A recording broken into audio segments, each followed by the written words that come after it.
তোমাৰনো ঘৰ ক'ত জানিব পাৰোনে সখী সুধিব মই পাৰোনে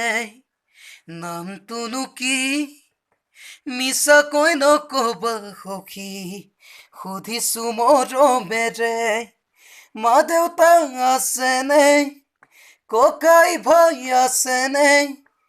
জানিব বিচাৰো পৰিচয় তোমাৰে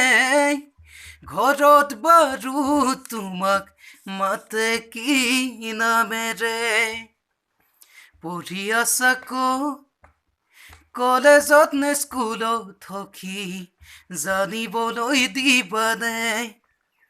পঢ়া সামৰি তুমি যদি কিবা কৰি আছা কত বাৰু কেনেকে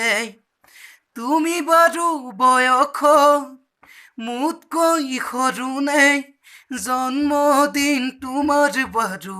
কেতিয়া কবানে ইমান ধুনীয়াকৈ কোনে সৰজিলে ধন্যবাদ